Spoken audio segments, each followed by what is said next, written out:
It was Halloween night, October 31st, 2016, and I was 14 years old. My friends and I were out trick-or-treating like we did every year.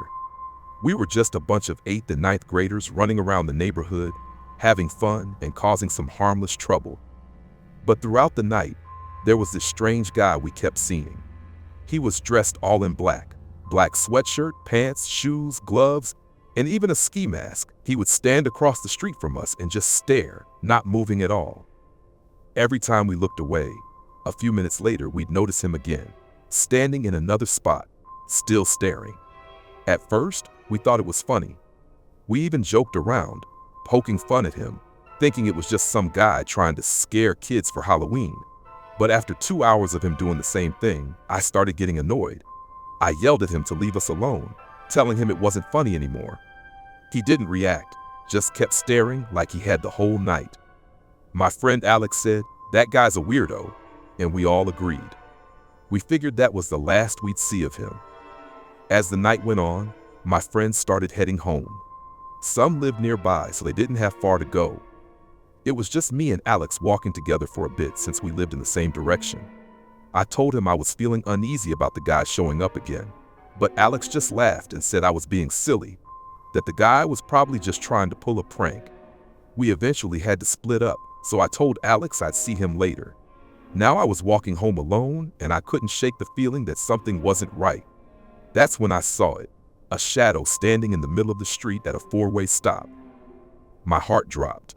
It was him, the guy in black who'd been following us all night. I had no choice but to keep walking towards him because he was right on the street I needed to turn onto to get home. I tried to ignore him, but I kept glancing at him every few seconds. My mind was racing, so I shouted, "What do you want? It's not funny anymore. If you don't stop, I'll call the police." But he didn't say anything. He just started walking toward me. That was it. I bolted. I turned onto the street and ran as fast as I could. Just as I thought I was running out of luck, a police car turned the corner. The officer saw me running and sped up to catch me. He asked what was going on, and I told him everything about the creepy guy who had been following us. It turns out the police had already gotten several complaints about him that night. The officer went after the man, but as soon as he asked what the guy was doing, the man took off. The officer chased him down and arrested him. He was charged with harassment, and I later found out he tried to evade the police. That night still haunts me. The man waited until I was completely alone before he came after me again. Even though he was arrested, the fact that he was out on bail a few days later still creeps me out. I can't help but feel like it was more than just a Halloween prank.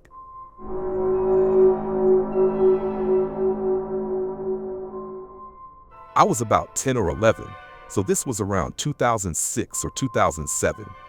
It was Halloween night, and for the first time, my parents finally agreed to let me go trick-or-treating with my friends, without any adults.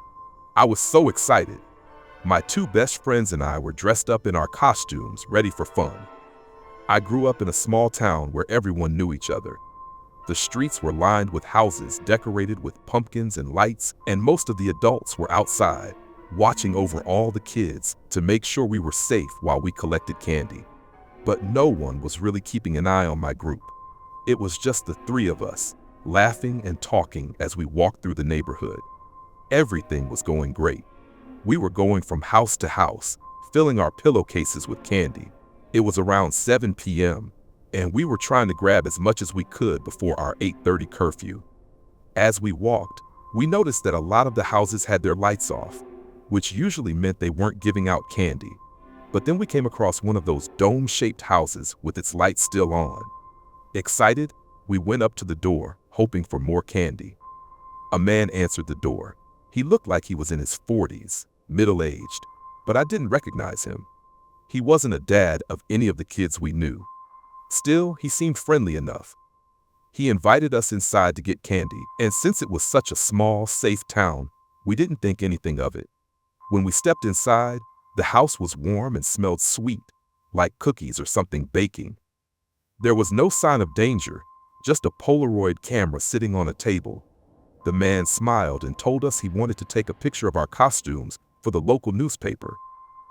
He pointed to a corkboard on the wall that had a bunch of Polaroid pictures of other kids in the neighborhood, all smiling in their costumes, holding their candy bags. I remember feeling a little weird about it, but after he took the picture, he gave us candy, and we left. Later that night, I told my mom about it, and she was horrified. She called my friends' moms, and we all got a big lecture about never going into someone's house while trick-or-treating.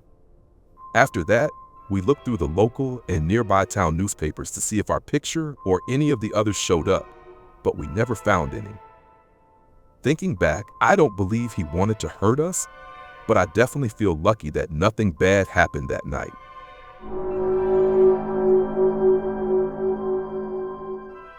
My family threw a big party that night. My parents invited some cousins, aunts, uncles, and friends over. While they partied, I went trick-or-treating with my younger cousin Thomas. Normally, I love Halloween, but this year was different. I wasn't feeling excited like I used to. Maybe I was just getting older, or maybe it was because I've been struggling with anxiety and depression. Either way, I wasn't in the Halloween spirit. On top of that, I wasn't with my friends this year. I was stuck babysitting Thomas, and it felt more like a chore than fun. I just wanted to get it over with. Thomas was about 5 years younger than me, so we didn't really have much in common. I think he was 10, and I was 15 at the time. It didn't help that my parents had grounded me for not getting all A's in school. I had 1 B+, and that wasn't good enough for them. So part of my punishment was looking after Thomas while trick-or-treating. As we walked around the neighborhood, Thomas wanted to stop at every single house. I didn't. I was cold, tired, and not in the best mood. I'd wait by the sidewalk most of the time while he went up to the doors. After about an hour, I was getting really bored. I told Thomas we needed to head back soon, but we kept wandering deeper into the neighborhood, and I lost track of time. By the time I realized how late it was, most people had already stopped trick-or-treating, and the streets were getting empty. I told Thomas we had to go home right away, but he kept begging to stop at more houses. I finally let him go to one last house. After that, he agreed we were done. On our way back, we passed this house with the most amazing Halloween decorations I'd ever seen. It was crazy. There were lights, animatronics, and all kinds of spooky stuff. It must have cost a fortune. I was so mesmerized by it that I didn't notice Thomas had wandered off. When I looked around, I saw him a few houses down, walking toward what I assumed was another house for more candy. I sighed, thinking, kids never listen. But before I could go after him, I heard the sound of tires screeching and then someone yelling. I couldn't make out what was being said, but I started running toward where I last saw Thomas. That's when I realized he was gone. I saw a car speeding away and more yelling in the distance. Panic hit me. I ran around screaming his name, desperate to find him. It turned out that someone had tried to kidnap Thomas. Luckily, a man sitting on his porch had seen the whole thing and scared the kidnapper off. The man had yelled and chased after the car, which is what made the kidnapper drive away. Thomas was shaken, but okay. The man made us stay with him while he called the police. He didn't want us walking home alone in case the kidnapper came back.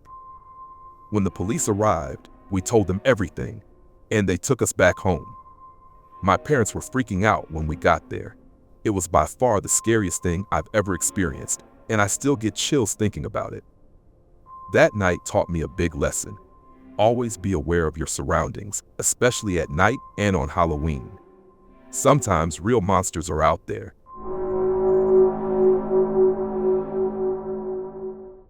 This happened when I was about 7 or 8 years old, so I don't remember every detail, but I'll explain what I can. We lived in a quiet, rural area on a small farm. Most of the people around us also had farms, but the fields were far from the houses, about 5 miles away. Back then, we only had one cell phone, which my dad always carried, and we didn't have a landline at home. If we needed to make a call, we had to walk 2 blocks to use the public phone. I think it was summertime when a group of gypsies started coming around the area.